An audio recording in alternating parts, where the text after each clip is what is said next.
It seems that everybody I know has a love-hate relationship with their sleep quality. And they all have a really strong opinion about their mattress. I know I did.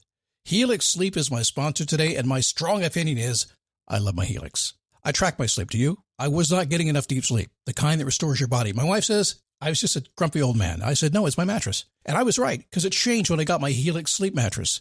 I start on my back, I turn on my side, so they can customize their mattress to fit my personal needs. They can do it for you, too. In fact, Helix has 20 unique mattresses.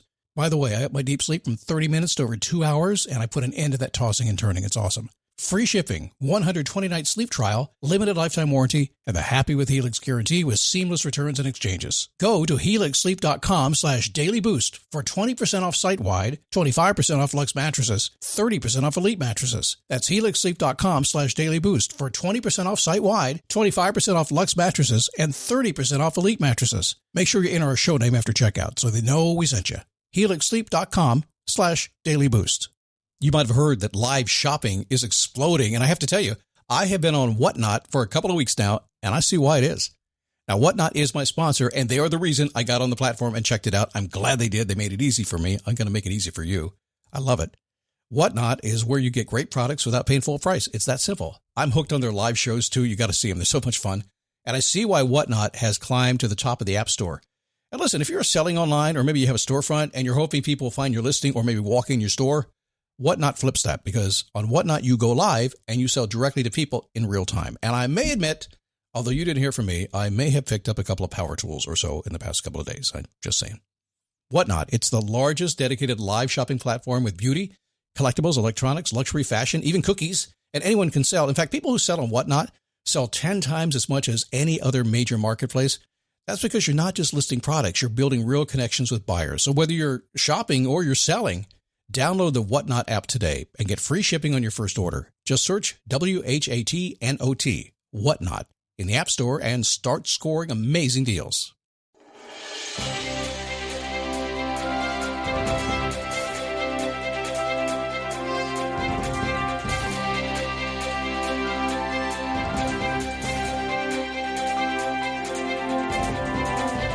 How are you today? Oh, me? I'm awesome. Thanks for asking. Even though it's been a crazy weekend, the storm is passing, though. Having moved off the alpaca farm, leaving 12 acres behind to a wonderful young couple, 2 dogs, a cat, a husband, and all kinds of stuff inside a luxury, yet small, 32-foot motorhome for the foreseeable future as we seek out a new cool place to live in this great country we call the United States of America. It is a broadcast podcast. The Daily Boost from motivationtomove.com, the positive boost you need every single day. Today, it's a conversation I've had over the years with myself and my kids and a lot of clients as well. And it's one of those interesting little things where you talk about, who holds you accountable. This is a sticking spot for me. We'll talk about it as we get into the program today. Because do you like the word accountability? A lot of people don't. And a lot of folks kind of outsource their accountability. I've actually literally had clients tell me that. I'm not good at this, so I outsource my accountability. I say, oh my God, you can't do that. We'll get into it here in just a little bit. My name is Scott Smith. Thank you for stopping by today. Real fast before I get going on the program, we are in transition this week. It's a little crazy. Everything is being adapted to the new studio. We got really good preparation into this, but it's a little crazy. I'm not going to spend this podcast talking about my journeys around the country. I will a little this week. You'll hear the transition and you'll hear references to the stories that I learn along the way and the lessons I can teach along the way. You'll hear that for sure. But starting next week, we'll have another podcast that you can listen to if you really want to get the insight for the stuff we're doing. I just don't want to make it part of the Daily Boost podcast. That's going to be fun. Plus, some live coaching calls we're going to start taking from the road, and I look forward to having you on those calls as well. They're always fun when we get together. So just so you know, the podcast stays the same, and we'll settle this down in a couple of days. And today will be just fine as we get into the show, but I did want to make sure you knew that. So let's get into it. About accountability. It's one of those things. Man, I just had a moment. I'm a pretty accountable guy. I'll do what I say I need to do, and I'll do it for myself as well. But I got to be honest with you. I have a little bit of a renegade streak in me. You might have noticed every now and then. Some people love that. Some people hate it. That's okay. Can't please everybody. Sit on the fence. You get splinters in your ass. I ain't got to do that. But over the years, starting from a very young age, in fact, starting way back in even elementary school, maybe before, I was pretty much that kid. I was that guy that would challenge everything. Right up through high school, I just caused trouble in a good way If I didn't agree with something, I stood up for it, against it, whatever it happened to be. I was marching to my own beat, my own drum. But I don't think I really ever took full-blown accountability for myself. I seemed to almost be in a little bit reactionary mode. And that happened right through my teens and into my 20s until I began to get in the career world, and I started to learn this lesson a little bit. But I have witnessed dozens of people do the same thing, not just me. Have you ever done that? They set themselves up for failure by not following, not following their own advice and following some other seemingly wise advice. So here's what you've heard over the years. When you set a goal, make it public and tell everybody you know, so that they can support you in that. Have you heard that before? I certainly have. Get out there and tell everybody. They'll support you. And now with social media, I'm not sure that's such a good idea. Because the very minute you trip or stumble, boy, you're in trouble, aren't you? So my experience is just that. It hasn't worked so well, especially on long-term goals.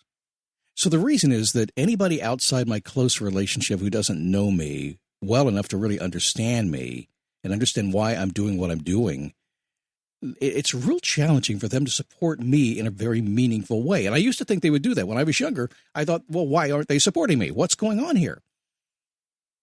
It was really difficult for me to accept that. And it was unneeded pressure from other people. And frankly, it put a lot of pressure on them as well. It doesn't take much thinking to realize that the best accountability relationship needs to be based on respect and sincere connection to have the most impact.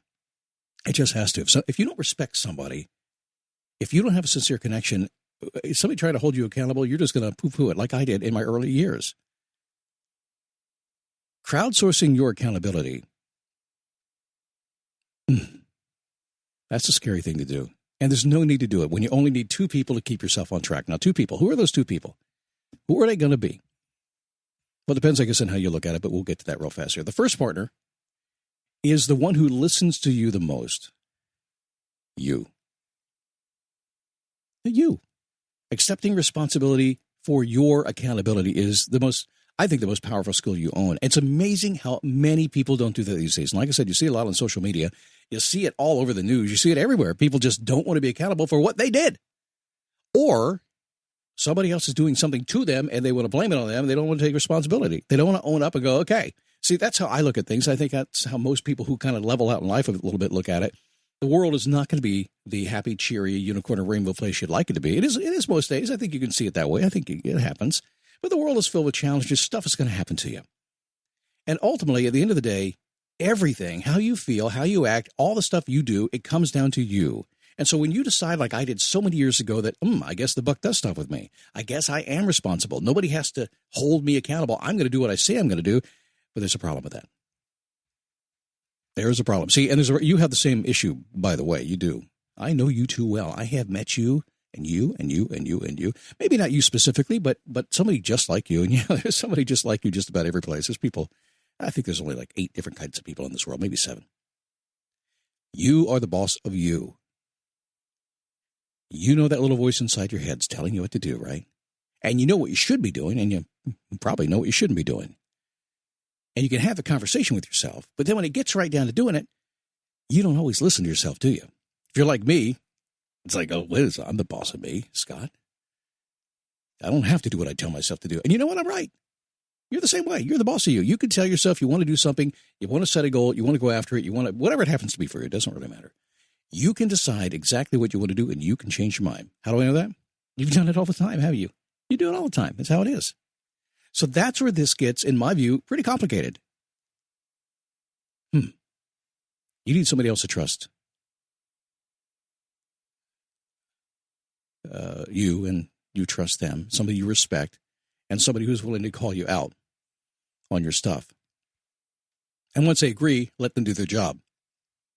Wait a second, Scott.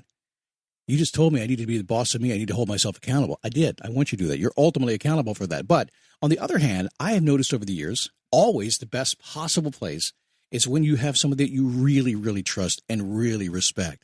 And let me tell you, that's a high, high bar for a guy like me. I'm a thinking kind of guy, and I watch your talk, and I listen to what you say, and I pay attention to your emotions. I watch your actions for years. I don't do it in a sneaky kind of crazy way. I just pay attention. And so when I finally decide I trust you, and finally decide that I respect you and finally decide I'm willing to let you call me out on my crap, you better darn well believe that I'm listening to you. So that's what I mean by that. I mean, you need to first and foremost hold yourself accountable for everything you say you want to do and just literally leave it at that. I said I want to do it. It's my world. I'm living here. I'm just going to take it for what it is and deal with it. And then find somebody around you that you'll allow to do the same thing. Oh, there's one more thing that goes along with that. Once you have found that person who has agreed to step up and agree to call you on your stuff and hold you accountable and help you do what you say you want to do, let them do their job. You do your job too. Don't rely on them to make you do anything. You still have to do that, but let them support you. Allow them into your world.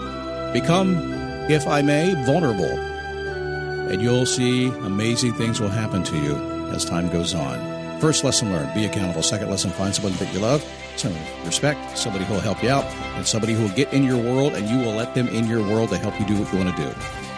Getting what you want, it begins and ends with you.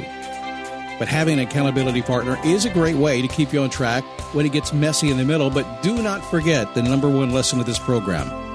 As, yes, I admit today, a little scattered in my thinking because my world is completely scattered right now. But that's okay. I'm really good at going along with scattered. You are the boss of you, and you will make or break your own life depending on what you tell yourself to do and what you get yourself to follow through with doing. Make sense? And I know it does. So tomorrow, I'm going to hearken back to a lesson I learned a long time ago. A gentleman named Brian Tracy, a big influence on me ever since I was very young. Probably didn't even know accountability yet. He probably taught me some of that stuff. One of his best lessons. I'll teach it to you on tomorrow's show.